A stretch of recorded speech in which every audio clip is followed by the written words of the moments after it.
History remembers Louis XIV, the Sun King, as one of the most powerful monarchs in European history. But behind the rise of this legendary king stood a woman often overlooked, Anne of Austria, his mother. She was born a Spanish princess, married into the French crown, endured suspicion, loneliness, political intrigue, and heartbreak, yet rose to power as Regent of France. This is the story of an of Austria queen mother and survivor. Chapter 1. A princess of Spain, Anne of Austria, was born on September 22, 1601, in Valladolid, Spain. Despite her title, she was not Austrian by nationality. The name of Austria came from her membership in the House of Habsburg, one of Europe's most powerful dynasties. She was the eldest daughter of King Philip III of Spain and Margaret of Austria. Her childhood was surrounded by ceremony, religion, and politics. From an early age, she was educated in languages, Catholic theology, court etiquette, and diplomacy. Anne's life changed dramatically in 1611 when her mother died. At just 10 years old, Anne lost the most important female figure in her life. King Philip ensured his daughter's education continued, but Anne grew up shy, melancholic, and deeply religious. Her destiny, however, was never truly her own. As a Habsburg princess, Anne was a pawn in the great chessboard of European politics. Chapter 2. A marriage for peace during. The early 1600s, relations between France and Spain were tense. Both were Catholic powers, yet rivals for dominance in Europe. To ease these tensions, a double marriage alliance was arranged. Anne of Austria would marry Louis XIII of France. Louis's sister, Elizabeth of France, would marry Anne's brother, Philip IV of Spain. In 1615, at the age of 14, Anne left her family behind and traveled to France. She was married to Louis XIII by proxy, and the official wedding took place in Bordeaux. The two teenagers had barely met, and their union was a political arrangement rather than a love match, and entered France with all the splendor of a Spanish princess. Rich gowns, a large retinue of Spanish ladies, and the pride of the Habsburg dynasty. But her adjustment to French life was difficult. She barely spoke French, clung to Spanish traditions, and kept her Spanish attendants close, which made her seem distant and foreign to the French court. Her new husband, Louis XIII, was just as young, awkward, and unsure of himself. Their marriage was off to a rocky start. Chapter 3. A cold marriage. Early years of Anne's marriage were filled with loneliness. Louis XIII preferred hunting, military affairs, and the company of his favorites to spending time with his wife. Their wedding night was famously disastrous. Two teenagers, both inexperienced and uncomfortable, left humiliated. Despite Anne's beauty and charm, the king kept her at a distance. He was heavily influenced by his mother, Marie de Medici, and later by powerful advisors such as Cardinal Richelieu. Anne suffered multiple miscarriages, each one deepening her sense of failure. In a time when queens were valued primarily for producing heirs, Anne's inability to bear a healthy child was both a personal tragedy and a political disaster. Rumors spread about Anne's supposed infidelities. One of the most famous scandals involved her alleged closeness to the Duke of Buckingham, an English nobleman who visited France in the 1620s. Whether or not there was a true affair remains debated. But the suspicion further damaged Anne's reputation. She was constantly watched, her letters to Spain intercepted, her loyalty questioned. Too many at court, she was not just the Queen of France, still a Spanish princess and outsider. Chapter 4. Under suspicion. France and Spain were often on opposite sides of European conflicts. When France declared war on Spain in the 1630s, Anne's position became even more precarious. She was accused of secretly passing information to her family in Madrid. Cardinal Richelieu, France's chief minister, did not trust her.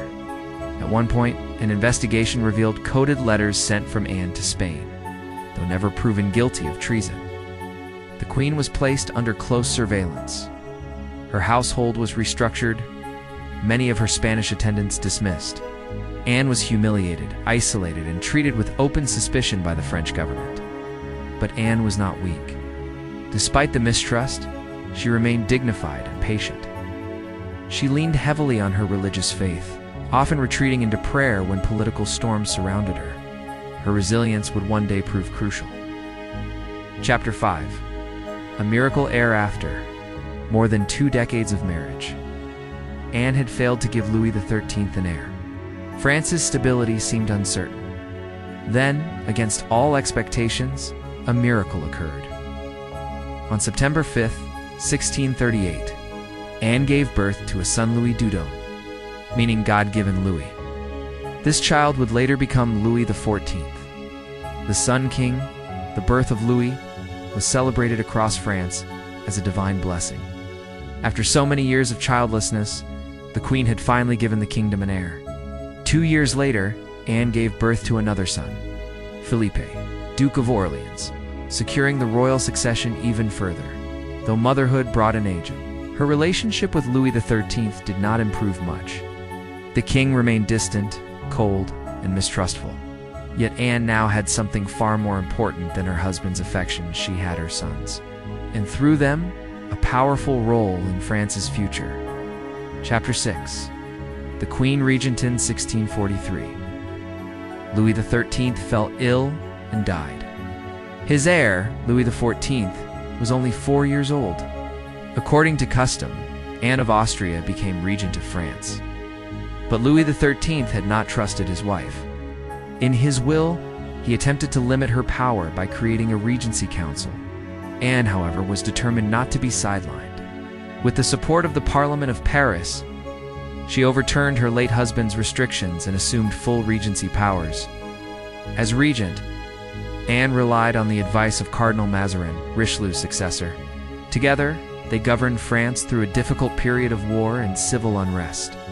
Anne proved herself a capable leader, balancing diplomacy and firmness for the first time in her life. Anne was no longer a neglected wife or a suspected foreigner. She was the sovereign authority of France. Chapter 7. The Frondons. Regency was soon tested by one of the greatest challenges of 17th century France, the Fronde.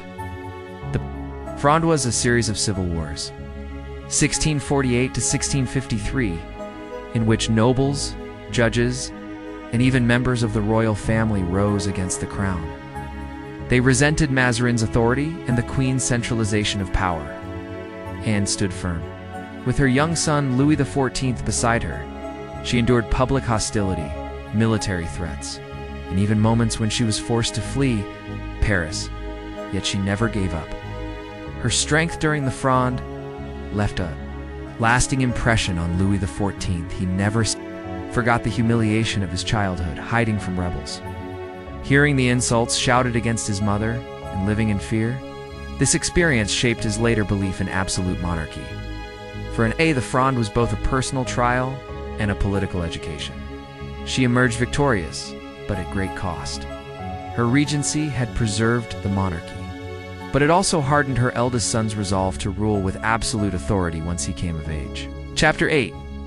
Later years, when Louis XIV reached his majority in 1651, Anne stepped back from direct power, though she remained influential.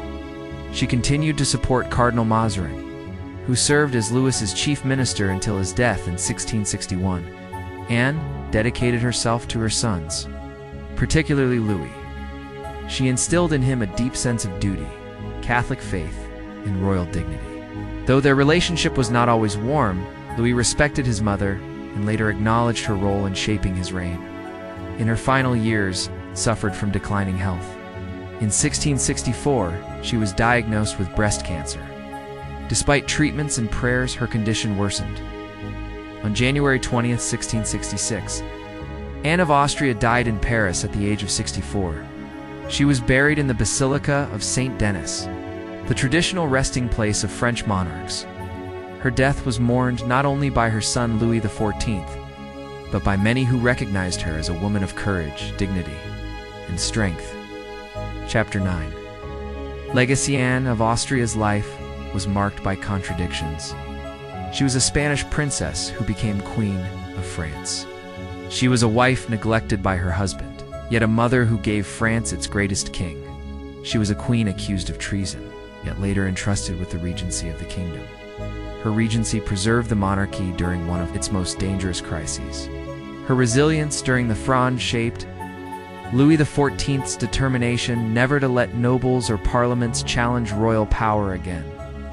Though history often remembers her only as the mother of the Sun King, Anne of Austria deserves recognition in her own right, as a woman who endured suspicion and hardship, but rose to power and secured the future of France. Thank you for watching this week's video on Anne of Austria, Queen of France and mother of Louis XIV. Her story is one of survival, faith, and hidden strength. Without her, the rise of Louis XIV, the Sun King, might never have been possible. Be sure to join us next time as we continue to explore the fascinating stories of the Bourbon dynasty.